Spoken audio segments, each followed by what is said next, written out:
Hello everybody, welcome to Chemistry Chat. So guys, this is the part number 2nd of our chapter number 3rd, that is atoms and the molecules. So guys, in the previous part number 1 we study about 3 laws. First is the law of conservation of mass, next is the law of constant proportion, and third law is the law of the multiple proportion. So law of conservation of mass हमने उस part में पढ़ लिया था. आपने अगर वो part नहीं देखा हो सो प्लीज़ उसको देख लेना, लिंक डिस्क्रिप्शन बॉक्स में है. ठीक है. सो हमने लॉ फर्स्ट में हमने पढ़ा था कि भाई law of conservation of mass में कि matter is neither created nor destroyed. ना तो आप बना सकते हो मैटर को, ना आप ख़त्म कर सकते हो. That means mass remains the conserve throughout the any chemical reaction. There is no gain और there is no loss in the mass. So इस पर्टिकुलर लॉ पे हम कुछ क्वेश्चंस देखते हैं. ठीक है. So question number first, 4 gram of the hydrogen reacts with the oxygen and makes the 36 gram of the water. Then find out how much oxygen used. ठीक है. 4 ग्राम का हमारा जो हाइड्रोजन है वो रिएक्ट कर रहा है ऑक्सीजन के साथ. देन 36 ग्राम का हमारा वाटर जो है वो बन रहा है. सो हमको सिंपली ये बताना है कि कितना ऑक्सीजन यूज़ करा गया है. सो हम क्या कर रहे हैं, सिंपली रिएक्शन को लिख लेते हैं. Hydrogen plus oxygen is equals to water. So 4 gram hydrogen हमें गिवन है, हमने नीचे लिख लिया. देन ऑक्सीजन के नीचे क्वेश्चन मार्क लगाया है क्योंकि ऑक्सीजन हमको फाइंड आउट करना है. देन वाटर के नीचे हमने लिखा है 36 ग्राम. सो ऑक्सीजन कुछ भी नहीं है, so we assume it as the X मान लिया हमने उसको. So next, according to the law of conservation of mass of reactant is equals to the mass of the product. So हम simply लिख लेंगे यहाँ पर 4 plus question mark is equals to 36. Clear हो रहा है. So now we write down 4 plus X is equals to 36. Then X को हमको फाइंड आउट करना है तो हम क्या करेंगे, 4 को राइट हैंड साइड में भेज देंगे. सो इधर पॉजिटिव है लेफ्ट हैंड साइड में 4, जब राइट हैंड साइड में जाएगा तो नेगेटिव हो जाएगा. So x is equals to 36 minus 4 and now we get the 32 gram. सो 32 gram of the oxygen was used in this reaction, right? So now question number 2, in the given reaction Na2CO3, that means sodium carbonate is 25.3 gram and it is react with the ethanoic acid. So ethanoic acid हमारा होता है CH3COOH. ठीक है. ये हमारा है 6 ग्राम. Then 28.2 ग्राम, sorry यहाँ पर मिसिंग है, 28.2 ग्राम जो है हमारा वो सोडियम इथानोएट बन रहा है. ठीक है. तो दैट मीन्स CH3COONA हमारा जो है वो बन रहा है 28.2 ग्राम. ठीक है. Then 2.2 gram carbon dioxide and 0.9 gram water produced. So it verifies the law of conservation of the mass. So हमको इसमें फर्स्ट लॉ को हमारा प्रूव करना है. Then we simply write down the reaction. हम रिएक्शन को लिख लेते हैं. Sodium carbonate plus acetic acid. So acetic acid ethanoic acid बात एक ही है. इथेनोइक एसिड का कॉमन नेम जो होता है उसको हम बोलते हैं acetic acid. So sodium carbonate plus ethanoic acid, arrow लगाएंगे. देन राइट डाउन करेंगे हम प्रोडक्ट में हमें मिल रहा है carbon dioxide plus water plus sodium ethanoate. तो हम जो हमारा गिवन है वो पर्टिकुलर इसमें लिख लेंगे. 2.2 ग्राम हमें CO2 मिल रहा है, 0.9 ग्राम वाटर मिल रहा है एंड सोडियम इथानोएट मिल रहा है हमारा 28.2 ग्राम. Right. So now we are applying the first law, that is law of conservation of mass. Mass of reactant is equal to the mass of product. So 25.3 gram plus 6 gram.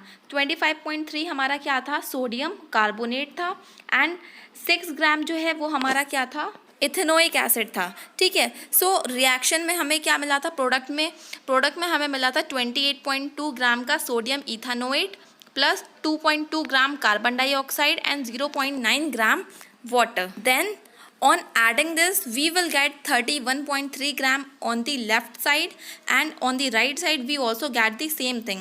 So इसका मतलब आपको समझ में आ रहा है कि reactant का मास और प्रोडक्ट का मास कैसा हो गया, इक्वल हो गया. And it proves, it verifies our first law, that is law of conservation of mass. ठीक है. So now law number 2nd, that is law of the constant proportion. So guys, this law basically given by the scientist Joseph Proust in the year 1779. ठीक है. So इनका जो observation था वो इस basis पे था कि इन्होंने ये देखा कि अलग अलग एलिमेंट्स जो होते हैं, मतलब क्या एलिमेंट का टाइप है, किस तरीके के एलिमेंट्स हमारे प्रेजेंट होते हैं, उनका क्या परसेंटेज रहता है किसी भी कंपाउंड में। तो उसके बेसिस पे उनको एक चीज़ क्लियर हुई कि हर एक एलिमेंट का एक अपना प्रपोर्शन होता है, एक अपना जो होता है, एक अपना फिक्स्ड रेशियो होता है किसी भी कंपाउंड में, और वो हमेशा क्या रहता है, कांस्टेंट रहता है। ठीक है, सो इन्होंने सिंपली ये बोला कि chemical compound always consist of the same elements which combine together in the same proportion by the mass. Means chemical compound जो होते हैं उनमें जो होते हैं एलिमेंट हमेशा सेम रहते हैं, और जब वो कंबाइन करते हैं वो एक उनका अपना फिक्स प्रपोर्शन रहता है अपने मास के लिए। ठीक है, सो अगर आपको मैं कॉमन एग्जांपल दूँ वाटर को कि मैंने क्या करा, वाटर 100 ग्राम का प्योर वाटर लिया, उसको जब इलेक्ट्रिसिटी उसमें पास कराई तो 100 ग्राम में से 11 ग्राम का हमारा हाइड्रोजन अलग हमें मिला प्रोडक्ट में, एंड 89 ग्राम का ऑक्सीजन हमें प्रोडक्ट में मिला। ठीक है, तो वाटर में हमें पता है कि 2 हाइड्रोजन एटम और 1 ऑक्सीजन एटम के कॉम्बिनेशन से वाटर बनता है हमारा। सो हुआ क्या, तो रेशियो आप अगर कॉमन सिंपल इनका रेशियो निकालो 11:89 का होगा। दैट मीन्स हम बोल सकते हैं 1:8 का रेशियो हो गया। ठीक है, सो सोर्स आप कोई से भी ले लो, अगर आप उसी वाटर को जो है रिवर से ले रहे हो, पॉन्ड से ले रहे हो, किसी आप सी से ले रहे हो, किसी ओशियन से ले रहे हो, तब भी रेशियो आपको सेम मिलेगा, एलिमेंट जो है वो भी सेम मिलेगा। ऐसा नहीं है कि आपने किसी और जगह से वाटर लिया तो आपके एलिमेंट चेंज हो जाएंगे, एलिमेंट भी सेम रहेंगे, उनका जो रेशियो निकल के आएगा वो भी एक अपना फिक्स्ड ही रेशियो होगा। रेशियो जो है तब भी 1:8 का ही आने वाला है, चाहे आप सोर्स कोई सा भी ले लो। ठीक है, सो नेक्स्ट एग्जाम्पल इसका हम देख लेते हैं अमोनिया का। सो अमोनिया में आपको दिख रहा है एक नाइट्रोजन आटम है और 3 हाइड्रोजन आटम आपस में कंबाइन होते हैं तब अमोनिया बनती है। सो जब इसको मैंने डिकम्पोज करा, सो 1 नाइट्रोजन मिल गई और 3 हाइड्रोजन के आटम मिल गए। सो यहाँ पर कितना था, 50 ग्राम था, और यहाँ पर हमें जो इसका रेशियो मिला है वो मिला है, नाइट्रोजन का एटॉमिक मास है हमारा 14 और हाइड्रोजन का हमारा मास हो गया 3। सो रेशियो नाइट्रोजन हाइड्रोजन का कितना हो गया, 14:3 हो गया। सो अब ये जो अमोनिया है, अगर आप किसी और सोर्स से भी ले रहे हो ना अमोनिया, तब भी आपको रेशियो 14:3 का ही मिलेगा।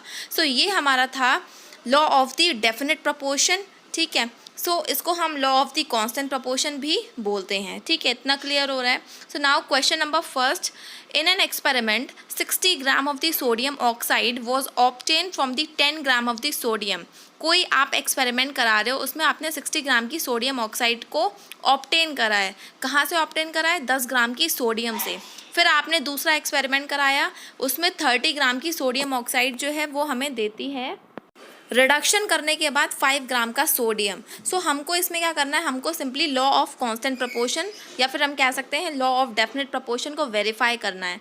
सो हम क्या करते हैं, हम सिंपली इसको पहले लिख लेते हैं कि क्या क्या हमें क्वेश्चन में इन्होंने दे रखा है। मास ऑफ सोडियम ऑक्साइड दे रखा है, दैट इज 60 ग्राम। ठीक है, देन मास ऑफ सोडियम दे रखा है 10 ग्राम। सो हम क्या कर सकते हैं, सोडियम ऑक्साइड का मतलब है NaO, और नेक्स्ट हमारा दे रखा है मास ऑफ सोडियम मतलब Na। तो हम NaO में से जब Na को माइनस करेंगे तो हमें ऑक्सीजन का मास मिल जाएगा। सो मास ऑफ ऑक्सीजन के लिए हम क्या कर देंगे, 60 ग्राम माइनस 10 ग्राम, हमें कितना मिल गया, 50 ग्राम। अब हमने क्या कराया था, हमने 2 एक्सपेरिमेंट कराए थे।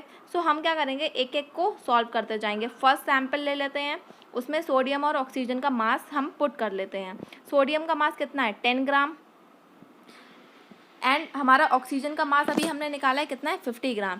सो 10:50 जब हम इन्हें सिंप्लीफाई करेंगे तो हमको कितना मिलेगा, 1:5। ठीक है, so now this is the sample number second. ठीक है, अब सोडियम ऑक्साइड का मास कितना है, 30 ग्राम, क्वेश्चन से हमें पता चल रहा था। देन अब सोडियम का मास कितना है, 5 ग्राम। अगेन हम ऑक्सीजन का मास निकाल लेंगे, तो सोडियम ऑक्साइड में से सोडियम को माइनस कर देंगे तो ऑक्सीजन का मास मिल जाएगा, दैट मीन्स 30 माइनस 5 कितना मिल गया, 25 ग्राम। अब हम क्या करेंगे, सिंपली रेशियो निकाल लेते हैं सोडियम और ऑक्सीजन के मास का। तो 5:25, and when we simplify it we will get 1:5। So आपको पता चल गया होगा कि फर्स्ट सैम्पल में भी हमारा 1:5 का रेशियो था, और ये वाला जो सैम्पल है इसमें भी 1:5 का रेशियो है। सो इसका मतलब this proves the law number second, that is law of the definite proportion. ठीक है, so now law number third, that is law of the multiple proportion. So ये लॉ जो था ये किसने दिया था, जॉन डाल्टन ने दिया था 1803 में। ठीक है, सो इन्होंने सिंपली ये बोला कि जब दो एलिमेंट्स क्या होते हैं आपस में कंबाइन करते हैं और एक से ज़्यादा नया कंपाउंड बना रहे हैं, ठीक है, पहले कंबाइन करेंगे दो एलिमेंट और आपस में कंबाइन करने के बाद जब एक से ज़्यादा कंपाउंड बनाए उन्होंने, तो एक एलिमेंट का जो मास होता है, ठीक है, वो जब दूसरे वाले एलिमेंट के फिक्स्ड वाले मास से कंबाइन करता है तो एक होल नंबर का वहाँ पर रेशियो निकल कर आता है,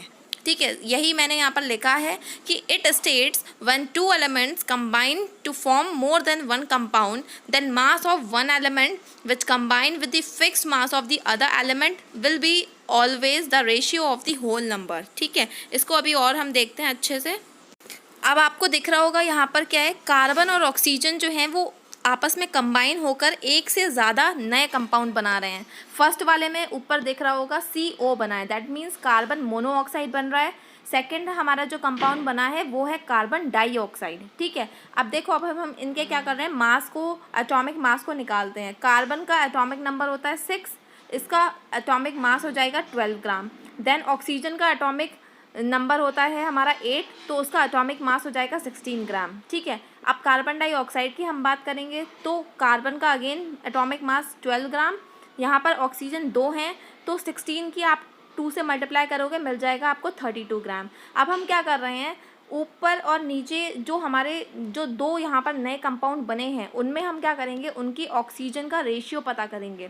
सो आप जब ऑक्सीजन का रेशियो निकालोगे दोनों कंपाउंड में, दैट मीन्स 16:32, इसको सिंप्लीफाई करोगे तो मिल जाएगा आपको 1:2। सो इससे ये हमारा प्रूफ हो रहा है कि हमेशा होल नंबर में हमको रेशियो मिलेगा, ठीक है। सो ये लॉ जो है हमारा इस एग्जाम्पल से आई थिंक बहुत अच्छे तरीके से प्रूफ हो रहा होगा। So guys, this part is are over and please like, share and subscribe the channel.